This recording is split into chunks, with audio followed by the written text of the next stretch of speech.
Hey, what's going on everyone? In this review, we'll be looking at my favorite suit from Stardust Memories, the RX-78 GP03S Stamen.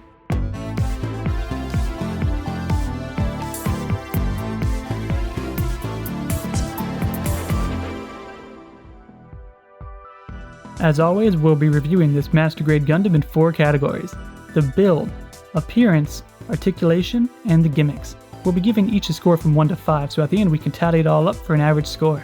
Hopefully this kit does one of the coolest Gundam designs justice. Alright, now let's jump right into this build. First off, I'll be honest, I'm a little biased here. I just love this design. So even though this is another one of those 15+ year old kits, coming out back in 2001 actually, I was still really excited to build this Master Grade. And you know what? Despite its age, this kit is surprisingly well engineered.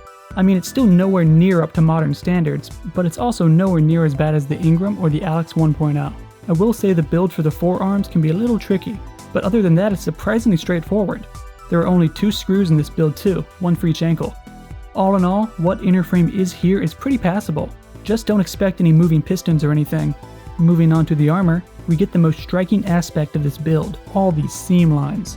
Usually seam lines are a major negative, but here they're actually a bit of a positive. See, the Stamen's design calls for thick black lines running along its side, which is coincidentally where the bulk of the seam lines are.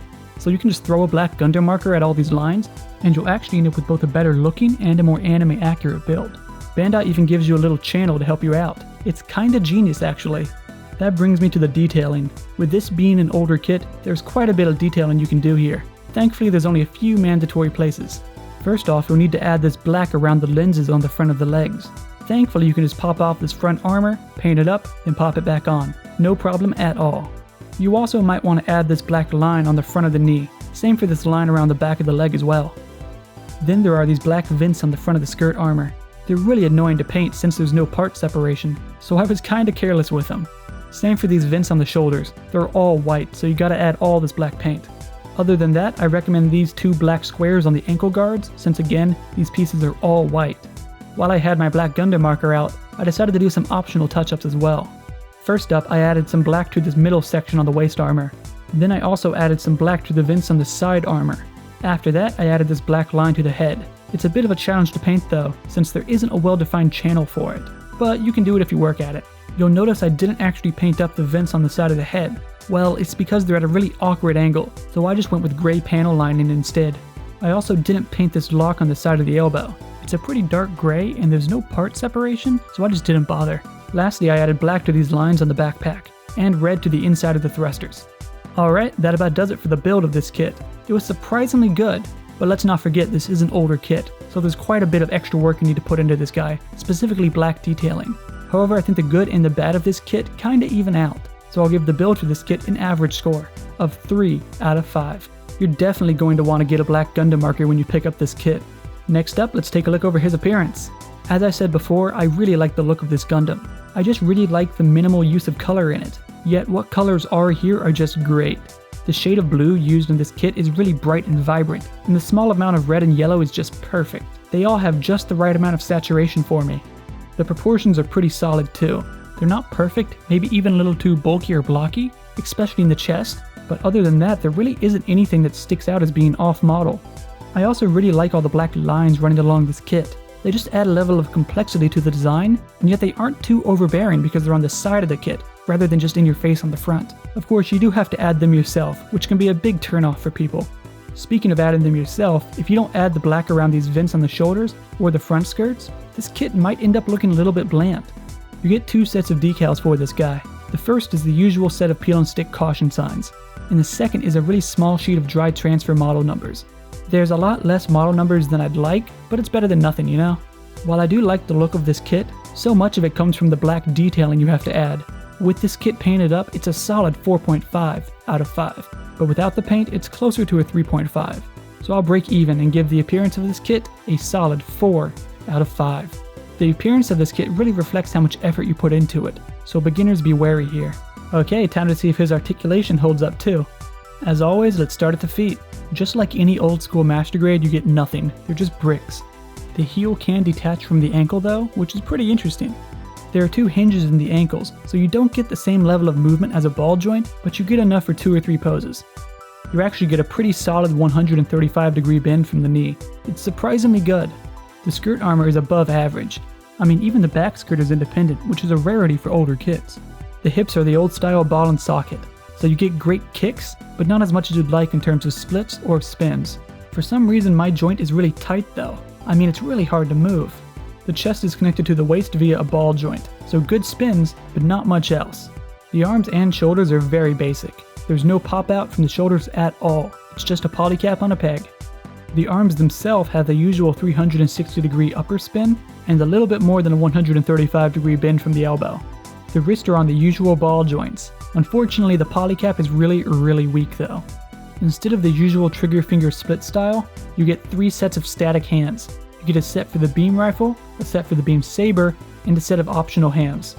The head is on a pretty shallow ball joint, so you don't get much out of it. The back thrusters on the other hand are on some really solid ball joints, so you get tons of great movement. The thrusters on the back skirts are also on a pretty unrestricted ball joint, so you get all kinds of great movement out of them. Overall, the articulation of this kit is about as average as you can get. You can hit the 2 or 3 basic standing poses you'd expect, but nothing else. I'll give this articulation an average score of 3 out of 5. You know, that's actually a relatively high score for an old school kit. And finally, let's take a look over these gimmicks. The main weapon for this Gundam is his beam rifle. It's fairly bland though. I mean, it's all gray. Even the scope comes in clear, so you have to add all this red yourself. Thankfully, he can pretty much hold it no problem though. Bandai may not have figured out pegs yet, but you do get that dedicated rifle hand. After that, you get the token beam sabers. They function just about how you would expect, and he really has no issues holding them up. You can store them in the backpack, so they're always on hand, even if you don't see them. Next is the bazooka. Once again, he can grip the handle pretty well thanks to the dedicated rifle hand. But because the bazooka is so long, it can be a bit of a challenge for him to hold up. It does have a nice folding in half gimmick though. Lastly, you get a nice shield. I really like this surfboard design too. You can actually fold it in half, as well as store extra ammo packs on it. Outside of the weapons, you get a fully transformable core fighter. I really like this jet-inspired design. It just looks right out of Top Gun. Thankfully, you get a dedicated core block too, so you can have this core fighter on display at all times. On a side note, for some reason the transformed core fighter and the dedicated core block look completely different. The core fighter is more detailed, but you can't store the beam sabers in it. It's really weird. There's only one gimmick for the actual suit, but it's really cool. Inside of the forearms are these claws. They fold out fairly easily, even if the white armor has a tendency to pop off.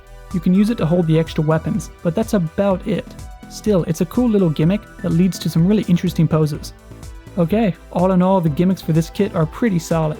The dedicated rifle hand is an amazing addition. However, there's no color or part separation for most of these weapons, so they look pretty bland overall. Still, the dedicated core block and core fighter go a long way. So I'll give the gimmicks for this kit a near perfect score of 4.5 out of 5. Maybe if we got the Master Grade Dimborium, I could bump the score up a little bit. Okay, now let's wrap this up for an average score. The build was a 3 out of 5. It's pretty solid for its time, but there's a fair amount of detailing you need to do. The appearance was a 4 out of 5. I actually really wanted to give this a 4.5, but without all this black detailing, he can look really bland. The articulation was a 3 out of 5. While he can't do anything interesting, he can still hit all the basic poses you'd expect. And the gimmicks received a 4.5 out of 5. This guy comes with pretty much all the weapons you want, but they can be a little bit boring. Tallying all that up, dividing, and of course rounding, this kit receives an average score of 3.6 out of 5. More accurately, it receives a 72.5%. That actually sounds about right to me. It's a solid old school kit and a decent way to add the Stamen to your shelf, but it's starting to show its age a little bit. Still, you won't be too disappointed when you pick this guy up, at least as long as you're cool with all the black detailing. Alright, feel free to leave any questions or comments you have below, or just to recommend more kits for me to review. I'm always looking for something new to build. You can also follow me on Instagram so we can connect a bit more often. Okay, thanks for watching and see you next time.